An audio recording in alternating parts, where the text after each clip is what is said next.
Dalih dan substansinya hanya berdasarkan dugaan tanpa bukti dan tingkat relevansinya dengan fakta dan realitas yang terjadi di tengah-tengah masyarakat ibarat jauh panggang dari api. Sama sekali tidak ada relevansinya.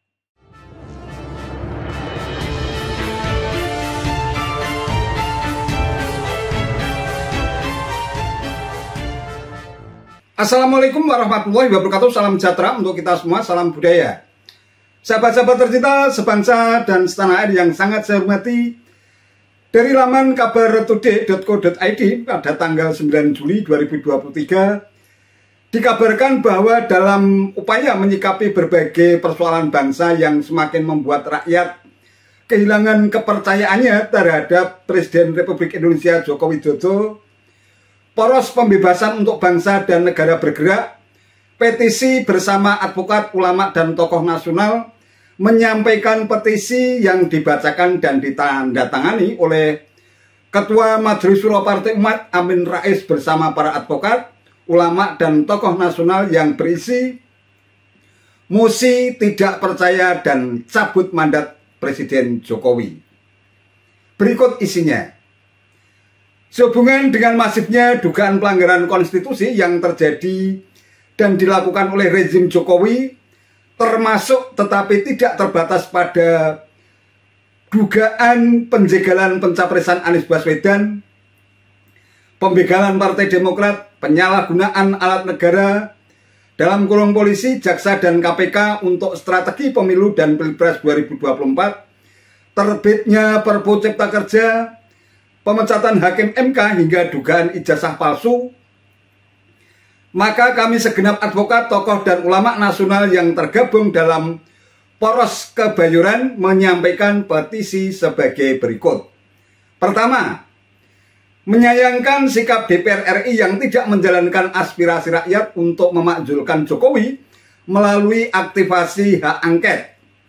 DPR RI semestinya menjadi alat kontrol eksekutif, bukan malah menjadi stempel kekuasaan Jokowi. Kedua, menyatakan mosi tidak percaya pada kepemimpinan Presiden Jokowi.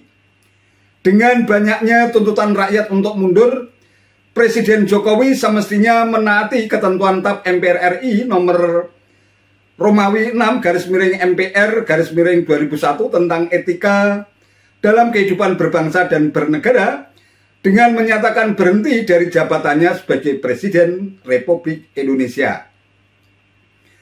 Ketiga, mencabut mandat kekuasaan dari Presiden Jokowi yang dengan demikian Jokowi tak lagi layak untuk mengemban tugas dan amanah sebagai Presiden Republik Indonesia.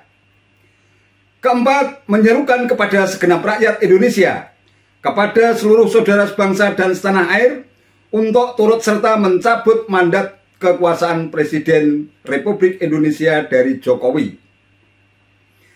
Kelima, menyerukan kepada segenap aparat penegak hukum bersikap netral dan segera membebaskan para ulama, habaib, tokoh ulama, aktivis, dan ormas Islam dari vonis yang zalim seperti HTI dan FPI, Habib Muhammad Rizik Syihab, Haji Munarman, SH, Gus Nur, Ustadz Farid Oqbah, Ustadz Ahmad Zain An-Najah, Ustadz Anung Al-Hamad, dan yang lainnya untuk mencegah agar tidak terjadi chaos dan kerusuhan yang meluas. Demikian petisi disampaikan Jakarta 9 Juli 2023 TTD.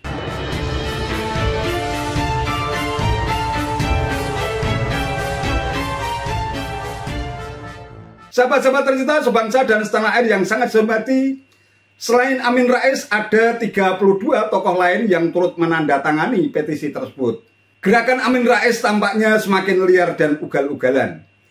Baru saja bikin gaduh ngompori rakyat untuk melakukan aksi people power, kini mereka semakin ngelantur dan terus berilusi dan berhalusinasi untuk menggulingkan Presiden Jokowi. Alasan mereka dalam menyampaikan mosi tidak percaya dan cabut mandat Presiden Jokowi juga sangat lemah, hanya sebatas dugaan. Simak saja bagian mukadimah atau pembukanya. Sehubungan dengan masifnya dugaan pelanggaran konstitusi yang terjadi dan dilakukan oleh rezim Jokowi, termasuk tetapi tidak terbatas pada dugaan penjegalan pencapresan Anies Baswedan, pembegalan Partai Demokrat, penyalahgunaan alat negara dalam kurung polisi, jaksa, dan KPK untuk strategi pemilu dan Pilpres 2024, terbitnya Perpu Cipta Kerja, pemecatan hakim MK hingga dugaan ijazah palsu. Aduh, benar-benar bikin saya heran. Sejumlah tokoh yang menandatangani petisi tersebut kabarnya tergolong sosok intelektual dan kritis dan sangat mengerti soal hukum. Tetapi narasi mereka dalam menyusun alasan dan dalih kok tak ubahnya seperti hasil obrolan di warung kopi, seperti dugaan penjegalan pencapresan Anies Baswedan, pembegalan Partai Demokrat, penyalahgunaan alat negara, dalam hal ini polisi, jaksa, dan KPK untuk strategi pemilu dan Pilpres 2024. Kemudian ada juga alasan terbitnya Perpu Cipta Kerja, pemecatan hakim MK hingga dugaan ijazah palsu. Mana bisa data beraroma hoax yang diracik hanya berdasarkan dugaan demi dugaan, ilusi demi ilusi, halusinasi demi halusinasi yang sangat lemah nilai bobot dan kualitasnya semacam itu dijadikan sebagai dasar dan alasan untuk mencabut mandat kekuasaan seorang presiden. 5 butir isi petisi yang ditandatangani pun tak lebih hanya berupa penafsiran yang dirangkai berdasarkan nilai primordialisme sempit dan hanya untuk kepentingan mereka dan kelompoknya, sama sekali bukan untuk kepentingan rakyat, tidak sesuai dengan fakta dan realitas yang sesungguhnya terjadi dalam kehidupan sosial di tengah-tengah masyarakat kita.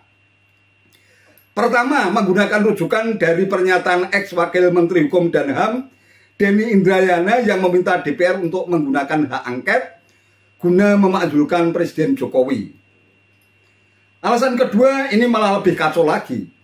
Jokowi diminta mengundurkan diri sesuai dengan TAP MPR RI nomor Romawi 6 MPR tahun 2001 tentang etika dalam kehidupan berbangsa dan bernegara yang dulu dibuat, disusun, dan ditandatangani oleh Amin Rais saat menjadi ketua MPR. Tetapi apa memang benar kalau banyak rakyat yang meminta Presiden Jokowi mundur ketika fakta menunjukkan bahwa 82% rakyat di negeri ini sangat puas dengan kepemimpinan Presiden Jokowi? Ketiga, mencabut mandat kekuasaan dari Presiden Jokowi. Tunggu dulu. Memang Amin Rais memiliki legal standing untuk mencabut mandat kekuasaan seorang presiden yang dipilih secara langsung melalui proses demokrasi yang langsung, umum, bebas, rahasia, jujur, dan adil. Vox Populi Vox Dei. Amin Rais pasti paham maksud adagium itu. Suara rakyat adalah suara Tuhan. Tidak mudah untuk menjatuhkan seorang presiden yang dipilih oleh mayoritas rakyat di sebuah negara demokrasi. Seorang presiden hanya bisa dimakzulkan atau dijatuhkan apabila terbukti secara sah dan meyakinkan telah melakukan pengkhianatan terhadap negara, melakukan korupsi, melakukan penyuapan, melakukan tindak pidana berat lainnya, atau melakukan perbuatan tercela, dan atau pendapat bahwa presiden tidak lagi memenuhi syarat sebagai presiden. Nah, silakan kalau memang Amin Rais mempunyai bukti yang kuat, bisa diajukan ke DPR untuk diuji oleh Mahkamah Konstitusi atau MK. Kalau hanya berupa tuduhan tanpa bukti, hanya jadi lelucon politik semata itu. Lantas substansi butir yang keempat lebih konyol lagi ini. Menyerukan kepada segenap rakyat Indonesia untuk turut serta mencabut mandat kekuasaan Presiden Republik Indonesia dari Jokowi. Memang ada rakyat yang mau terhasut selain kelompok Amin Rais CS. Rakyat di negeri ini juga makin cerdas dan kritis. Tak gampang dihasut, diadu domba, diagitasi, diprovokasi untuk melawan pemerintahan yang sah dan legitimit. Lantas butir kelima menyerukan kepada segenap aparat penegak hukum bersikap netral dan segera membebaskan para ulama, habaib, tokoh, aktivis, dan ormas Islam dari vonis yang zalim seperti HTI dan FPI, Habib Muhammad Rizik Syihab, Haji Munarman SH, Gus Nur, Ustadz Farid Oqbah, Ustadz Zainajah, dan seterusnya. Memang ada ancaman. Hal itu dilakukan untuk mencegah agar tidak terjadi chaos dan kerusuhan yang meluas. Aduh, kalau ini sih ancaman yang berbau sektarian, hanya untuk kepentingan kelompok mereka. Apa memang benar akan terjadi chaos dan kerusuhan yang meluas kalau sudah ada keputusan yang bersifat inkrah yang menyatakan bahwa mereka telah terbukti bersalah secara sah dan meyakinkan menurut hukum? Apalagi negara kita sudah bersepakat untuk menjadikan hukum sebagai panglima. Jadi kesimpulan saya, petisi yang ditandatangani itu tidak ada manfaatnya sama sekali karena memang tidak memiliki nilai, bobot, dan kualitas baik dari sisi dalih dan alasan maupun substansi isinya.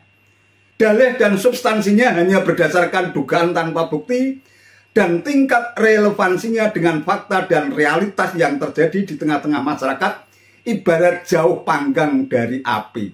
Sama sekali tidak ada relevansinya. Itu saja yang bisa saya sampaikan. Terima kasih atas perhatiannya. Wassalamualaikum warahmatullahi wabarakatuh.